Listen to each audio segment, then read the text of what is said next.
Eesti võrkpallinaiskonna suvise edulainel on üha enam põhjust rääkida meie õrnema soo mängijatest ka rahvuskoondiste välisel perioodil. Uut hooaega alustasid meie naistest kõige kõrgemal tasemel nurgaründaja Anu Ennok ja keskblokeerija Liis Kullergan, kes pallivad tänavu Prantsusmaa meistrisarjas. Poola, Türgi ja Itaalia tšempionaadi järel tugevuselt Euroopa 4. liigaks peetav Pro A on toonud eestlased suisa ühe klubi ridadesse. Nii tumedapäine Ennok kui blondipeaga Kullergan esindavad nimelt eelmise hooaja 10. klubi Van Döver-Le Nancy'd. Ma teadsin, et Anu oli läbirääkimisi tegemas sama võistkonnaga, kuid eks ma üritasin väga mitte sekkuda, sest et lõppkokkuvõttes me teeme ikkagi omad otsused ise. Aga kui ma kuulsin, et ta kirjutas alla, siis mingil määral minu otsust mõjutas see ka positiivselt. Et ma tean, et Anu on hea mängija. Ta on mänginud võistkondades, mis on harjunud võitma, et tal on selline nii-öelda võitmiskultuur, mille ta on juba toonud siia võistkonda kaasa.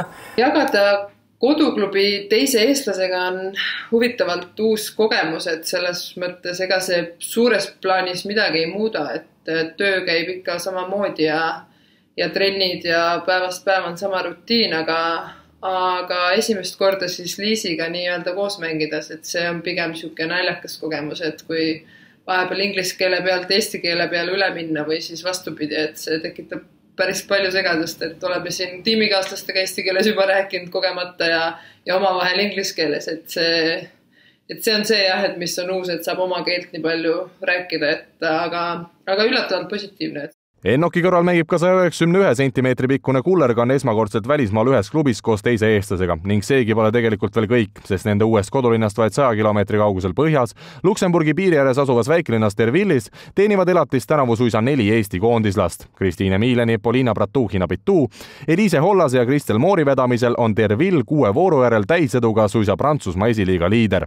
Samamoodi meil on siin Dervilli võistkonnas, mis on ainult umbes tunni aega kaugusel, on veel 4 eestlast, kellega me oleme väga tihedalt läbi käinud ja mängisime 2 mängu eelhooajal juba nende vastu. Nii et oleme nendega üsna palju aega koos veetnud, et meil on tõesti oma väike Eesti maffia siin kujunenud, et see on minu jaoks uus kogemus, aga igati positiivne. Nancy alustas aga ülimalt tasavegist ja seetõttu ka üllatuste rohket meistriliigat 3-0 võiduga mulluse poolfinalisti endise Anna Kajaalina koduklubi Saint Rafaeli üle. Pärast edukat algust toodi naiskond küll kiiresti 2 kindla kaotusega maa peale tagasi, kuid mis meie jaoks kõige tähtsam, eestlased on kuulunud seni põhikoosseisu. Arvestades seda, et Nancy juhid peavad naiskonda komplekteeritavuse poolest klubi ajaloo tugevaimaks, on tegu hea märgiga. Ennok ja Kullergan naeravad aga, et kogu eelarve ilmselt läkski mängijate palkamise peale, sest olmelised mured on jäetud täiesti tagaplaanile. Näiteks võistlusvormide hilise tellimise tõttu oli hetkeks kahtluse all suisa nende hooaja avamängu toimumine.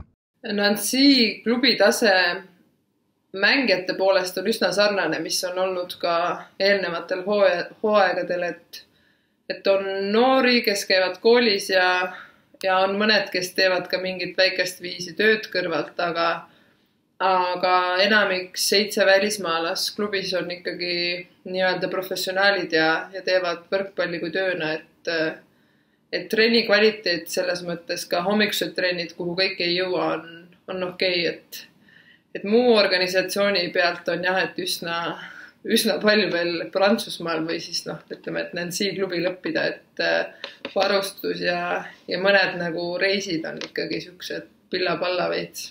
Kui juba varem mainitud Eesti maffia vabadel päevadel kokku saab, on üheks jututeemaks alati koondis ja jaanuarikuised EM-valikmängud Rootsi ja Soomega.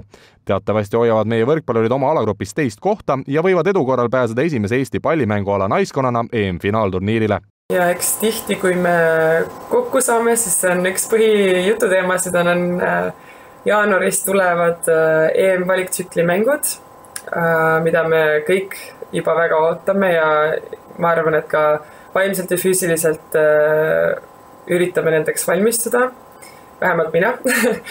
Et ma olen väga põnevil sellepärast, et meil on selline võimalus üldse esmakordselt pääseda finaalturniirile ja minu arvates on kõik meie endi kätes, nii et kõik, mis ma siin teengi selle eesmärgiga, et juba valmistuda jaanuariks, et ma oleks terve, et ma oleks heas vormis. Mina isiklikult ootan väga koondise mänge jaanuaris, et kuna mul jäi see suvi siukse vähe paha maiguga, et vigastus ja ja sihuke poolik, väga mitte midagi endast andev.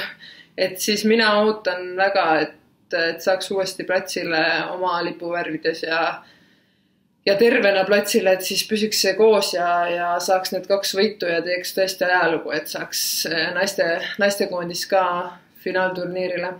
Eesti koondise pikaaegne alustala 26-aastane Ennok tõdeb loo lõpetuseks, et isiklikus plaanis ei julge ta võrkpallurina enam pikki plaane teha.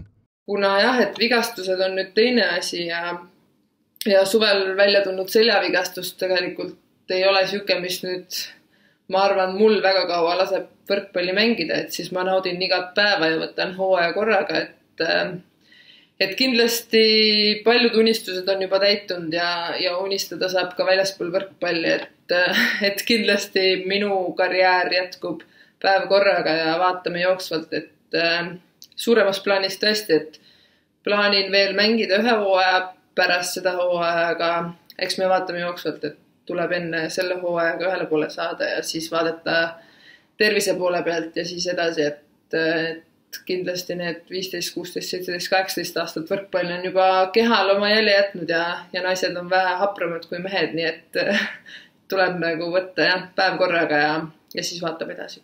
Liiga hooaega jätkab Nancy aga sel laupäeval 4. vooru mänguga Nanti vastu.